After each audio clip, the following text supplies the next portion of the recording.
All right, now that we've had a chance to really work on the basics of beer, working on understanding the way we need to craft a beer pour, the way we need a glass to really look appetizing, the way we need to look at a bottle and bring out all the important parts of the label and give it the refreshment cues that the clients really want.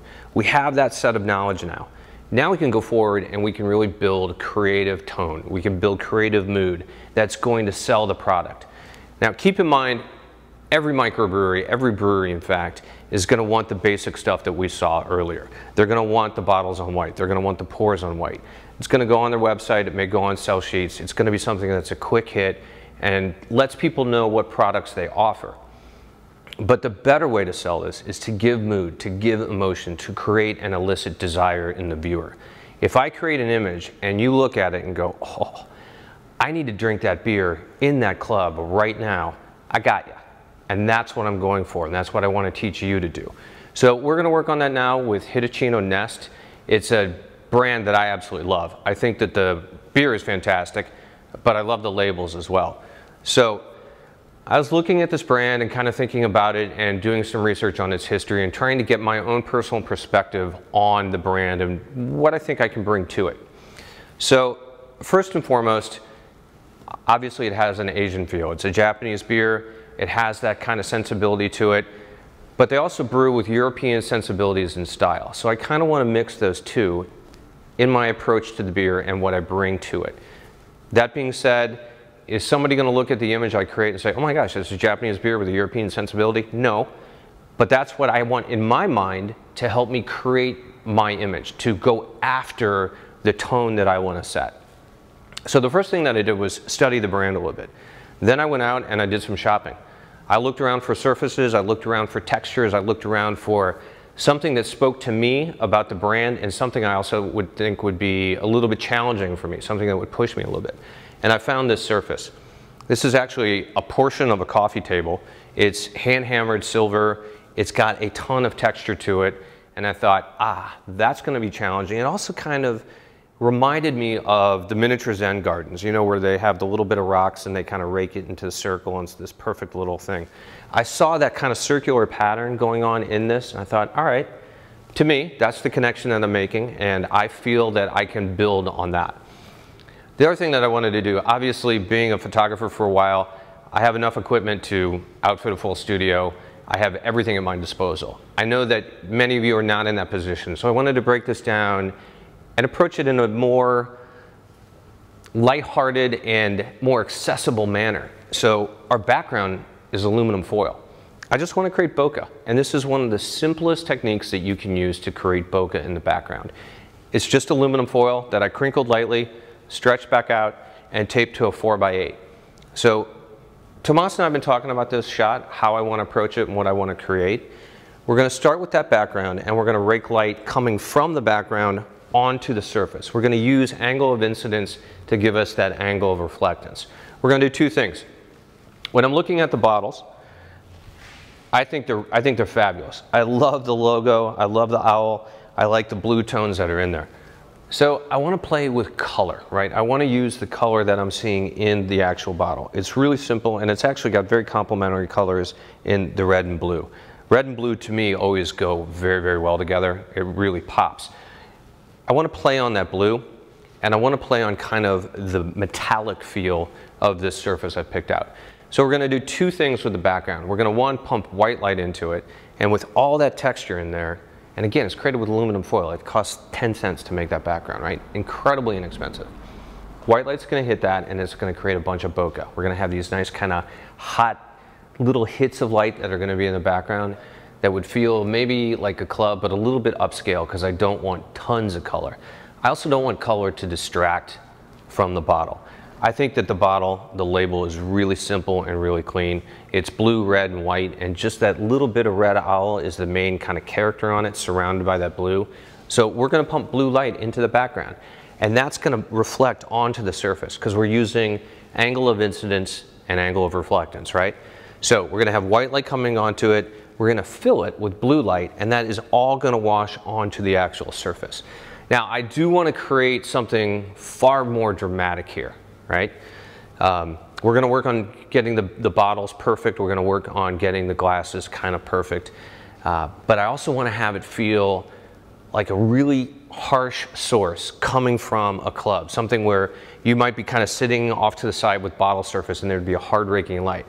I actually am a huge fan of using a bare bulb when I can. So Tomas and I are going to work on putting a bare bulb kind of in the center behind it because I want that raking light coming forward. And I also want it to create really strong highlights on the surface. I want that surface to start to kind of dance a little bit. And I think if we get a nice raking light coming from a bare bulb, we're going to have that effect that I desire. That's a rundown of the creative vision that I have in my head. Now it's time to kind of execute that. So we're going to start with a few different lights. I'm going to have my pan head with the polarizing gel straight up on top like I normally do. And again, I always have a light up there just to kind of push down. I want to get good light on the rim of the bottle. I'm going to have the caps off on this because this should feel like it's a club. People are drinking it. I want them open this time. I don't want a closed bottle. It's also going to help give a little shape to the shoulder. We're going to have the two lights that I mentioned going onto the background, one white light right above it. We're going to have another one with blue light. And then I'm also going to introduce that bare bulb in the background. That's going to be kind of my main setup. I want to look and see how I can light the bottles themselves.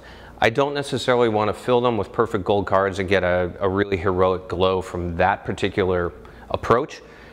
I want to see what that bokeh is going to do. So we might be playing around with some exposure where we intentionally turn up the white light on the background to come through the bottle, and then we'll be bleeding those together in post-production. Now remember, this is also going to be a true test of just how many captures we use in order to create a final heroic image. I would imagine I'm going to have at least 2, if not 3 captures per bottle, and at least 2 captures per cocktail, per glass of beer. And I know I'm going to have 2 glasses of beer. The other thing about this, I want it to have sociability. One thing that I've found over the years with my clients, when you're looking for that kind of creative or that atmospheric approach to the beverage shots, it's almost never just a single. There is that idea of sociability, of people drinking together, about bringing community together. That's a huge thing for a brand. The community around the brand is really big. So we're going to get that idea of more than one person at this table having a good evening together. Let's get started. Yeah. All right. You want to bring those lights in. I'm going to roll this guy overhead, and we'll also start to put our drinks out. Now, the other thing about what we're going to do right now, Tomas and I are just going to kind of work. I will pop out and interject when I feel like I really want to speak with you and kind of give you some additional information about what I'm doing. But for the most part, we're going to kind of roll with this, and we're going to take it where it goes.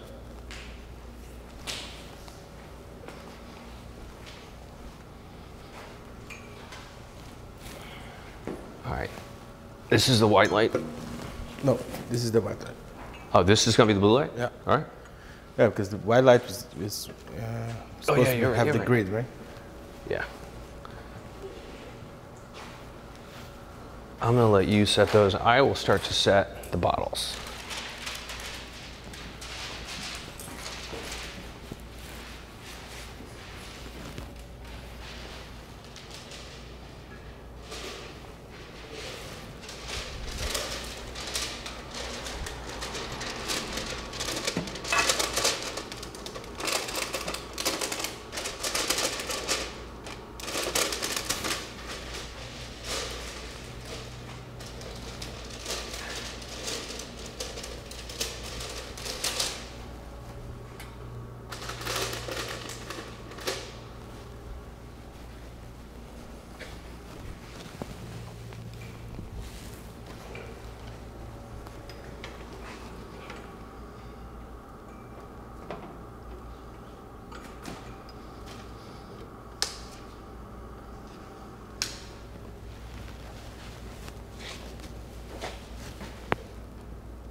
I'm gonna pop.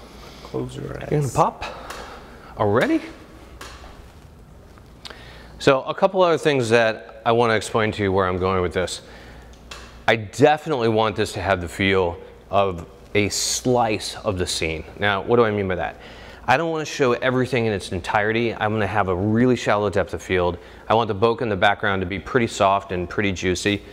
So to accomplish that, the first thing I did was I switched my lens to the 90. I'm going to use a 90 macro, and I'm going to focus really on one bottle and one glass. I'm going to have another bottle in the background, way out of focus, and I'm going to have a glass in the foreground that's also out of focus. But that's going to give me a sense of depth and hopefully people kind of across the table from one another.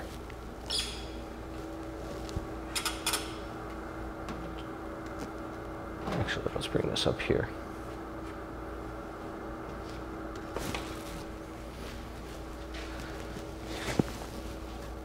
Oh, it's so backlit, it's hard to see. Everything's in shadow.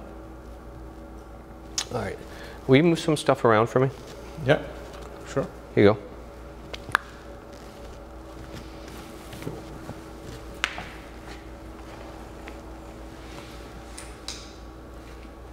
Oh my God, that really helps.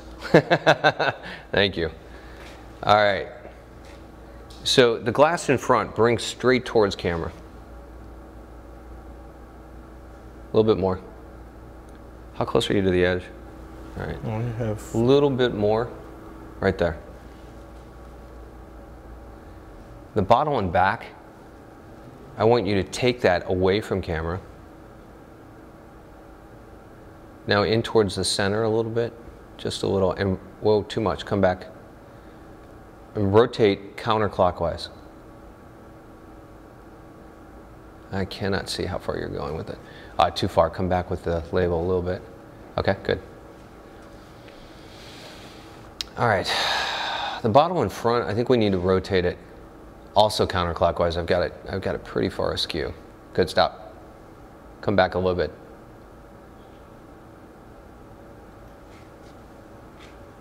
That's good.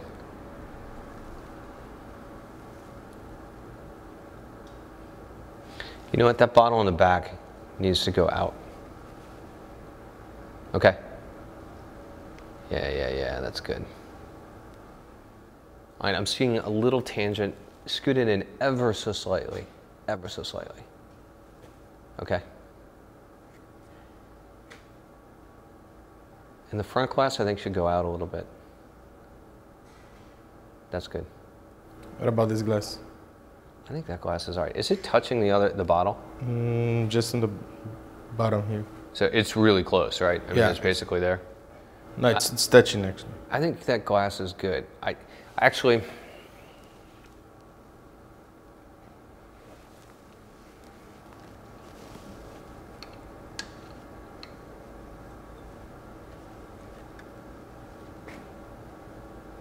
I'm just looking at some of the bokeh I'm seeing in the background. I'm gonna go right there. So you can keep everything where it is. I think it's good. There's a little gap that I didn't like, but I closed it up in camera. You want me to turn on the backlight? Not yet. When that's on, I cannot see a thing. Everything goes into shadow because it's so harsh.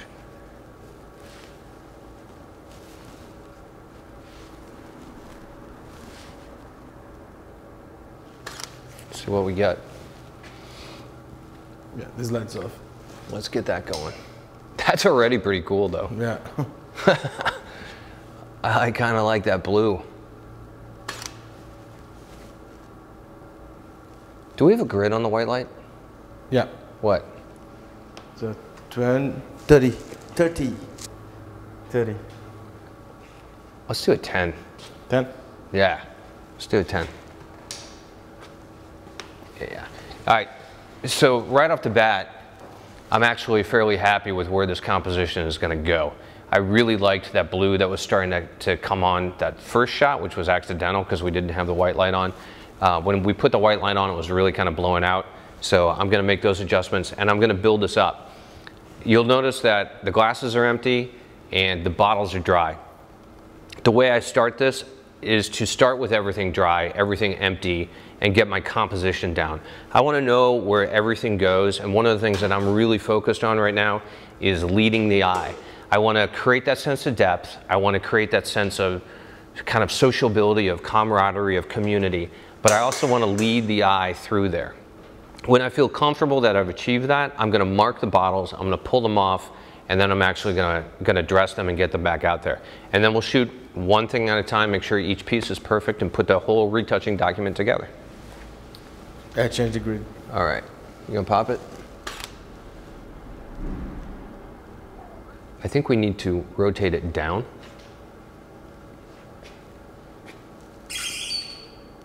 There you go. Think the power is okay? I think it's hot. Yeah. Is it 3.5 and it's that hot? I think it's too blue. Let's, instead of a 10, let's do a 20. We had a 30. Yeah. I think we've cut it down too much. If we go to a 20, we'll probably be better.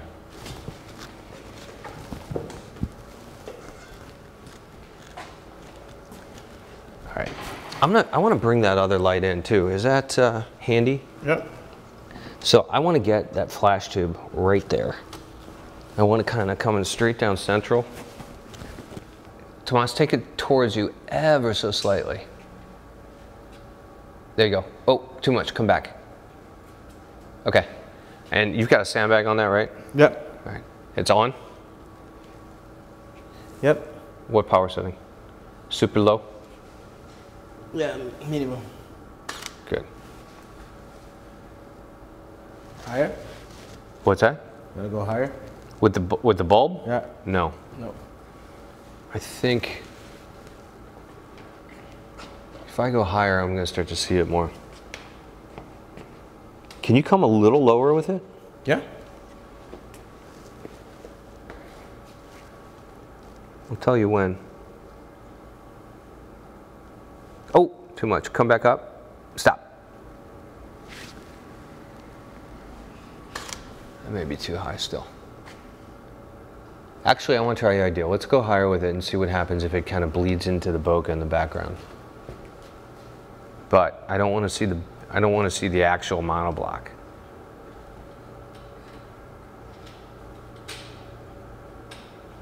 Right there. Ooh, right there's good.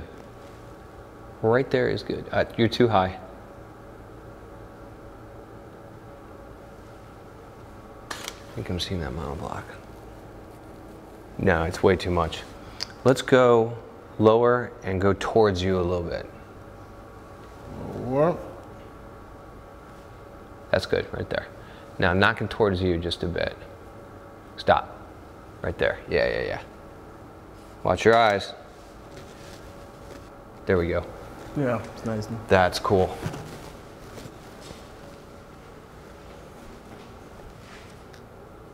That's doing some pretty cool stuff inside that bottle, to tell you the truth. That was really pretty. Let's take that light over a little more towards you, just a little bit. Whoa, too much. Come back a little bit. There you go, right there, right there, right there. Yeah. Yeah. Uh-huh. I like this direction. Let's get that IMPA spot. And let's get a second IMPA spot. I'm gonna have the first one coming from right here. I wanna go right in at that Hitachino label.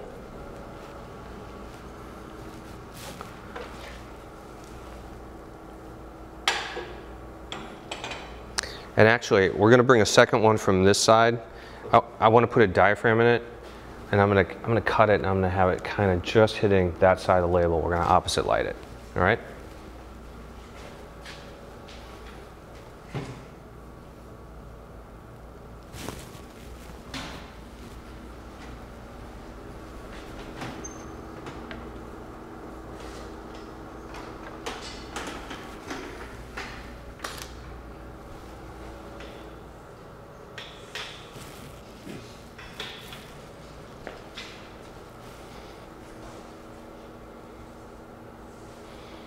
What's the power on that?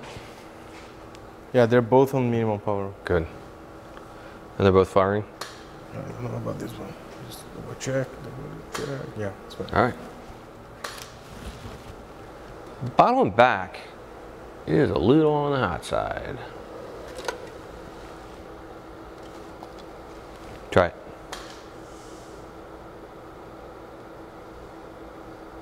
And again.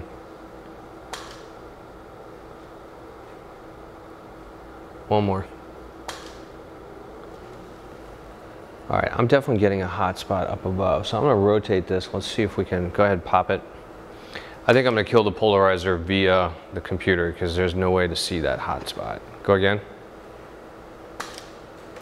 Go again. Almost. Go.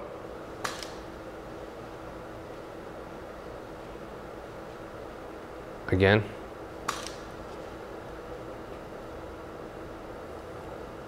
Good. All right, so again, I'm working with dual polarization. I've got a polarizer on the front of this IMPA spot. There's so much light out here that there's no way I can see it, so I'm just rotating that barrel, taking another capture and another capture, watching that light disappear until finally the highlight is gone. Trial and error. All right, that's looking pretty good. Now let's work on this front one because this is really stinking. That's too fat. I'm gonna switch it out. Yep, yep. Perfect. Thank you.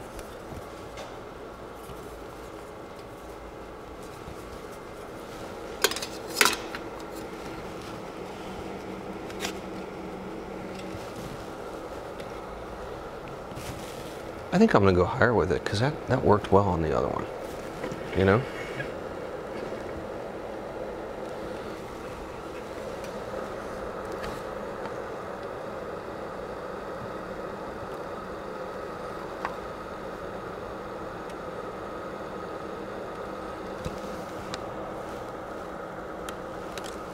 All right, pop it. Ooh, that's a big nasty highlight.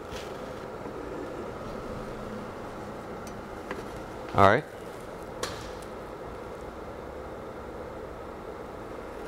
Again. And there we go.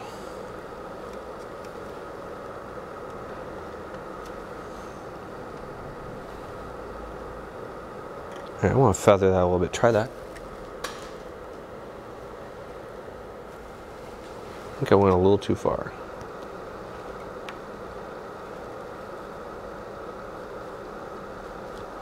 Game of inches, guys. I keep saying that, but it's the truth. Just moving things ever so slightly to get it exactly where I want it. Go ahead. I'm gonna check what is this in the label. It's something we can take out. Yeah, that's a flaw. What is that, too? That's a little nick. All right. So we're seeing some things in the labels that we don't love. Again, these were not hero labels. We're working with straight off of the shelf stuff. We did strip the labels off the back side of the bottle so we could get light to glow through, but we're dealing with the labels that we had. The other thing that's kind of interesting about these labels, the neck label goes up pretty high. If you look at it, the way it wraps around, it comes up high almost to a point. So coming through the label, you see that point up above. I don't want to see that. It just creates that black spot. So we slice these down so that we have an open space so we can just get light to transfer through it. You can tell I have a lot of light out there, right? I've got 6 lights. I definitely have that luxury. If you don't have 6 lights, can you pull off a shot like this? Absolutely. With the right amount of planning, you can shoot components, right? You can go ahead, you can get your overall composition done, and then you can start lighting for the components and put it together in post-production. It will take more time. In some ways it might be beneficial because it will teach you a lot about light and how you can use it and where you can place it. And it will teach you a lot about shooting things in components and then putting them together in post-production. On all of my sets, pretty much all of my sets, I have a pan head floating above with the polarizing gel on top. That seems to be a light that I go to all the time to help give shape to light the rim on glasses and cocktails. And it's also used as a trigger. It helps fire the other packs. That light being up top kind of washes light everywhere, and it will be a great source for the other slaves to pick up. And then the last 2 lights that I put in there are the IMPA spots on the old Visitech monoblocks. Those are just going on the labels, and they're giving me a lot more light. Now, the one thing that's really suffering here is the bottle in front. So what I want to do, I want to really blow this out. Let's take the white light and add at least 2 stops to it. I want to see if we can get enough light coming through the bottle that we don't need any other light source. So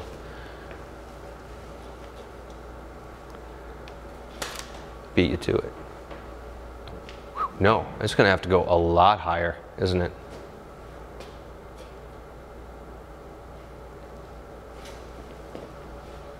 Just want to kind of get back to base. Whoa. It's kind of nice, man. What changed? Do it again.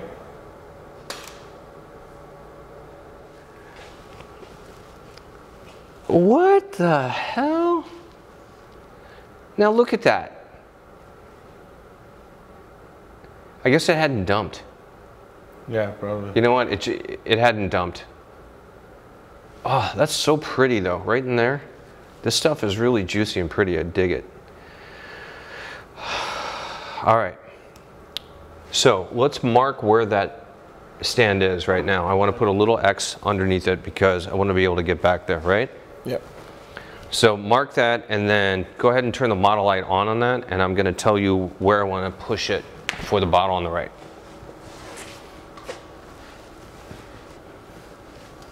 Oh, this one is the one without modeling lamp. Perfect. Awesome. Yeah. Yeah, that's great. Amazing. All right. We'll do it by feel.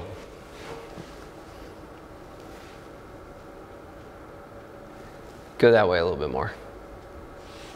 All right. Oh, too much. Come back, come back, come back, come back. There you go, right there.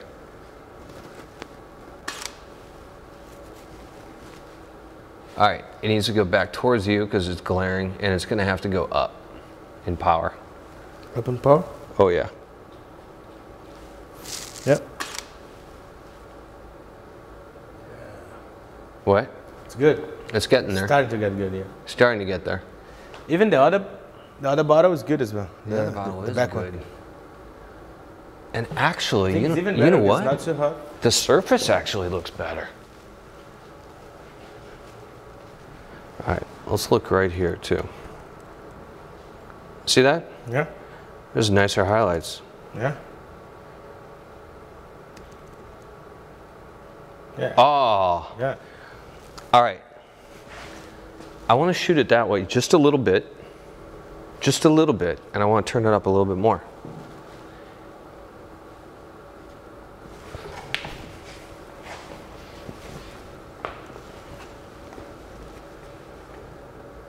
All right, whoa. That's good. Yeah, that's good. And how much are you turning it up? A stop? Yeah. Perfect. Oh yeah. Oh, yes. Sweet. All right. I'm starting to get excited about that now. And what I love about it, I have fewer shots to take. I can light all that with basically the one light in back. That's pretty cool. It's definitely hot in here, and we're going to have to work on that. Some of that may be in post, some of that may be in multiple captures. I definitely need to slice that guy out. This is actually really kind of interesting to me. I even like,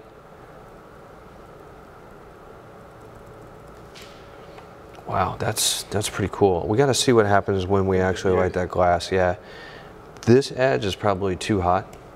So do you have any idea what you turned that up to? I know you were doing it by feel. How much? Yeah, power setting. What's it on now? It was 2, now it's 5. It's 5, okay. We may go back down to 2.5 or 3 for a shot just on that edge, because that's really hot. All right, let's mark these bottles, and we're gonna pull them. So,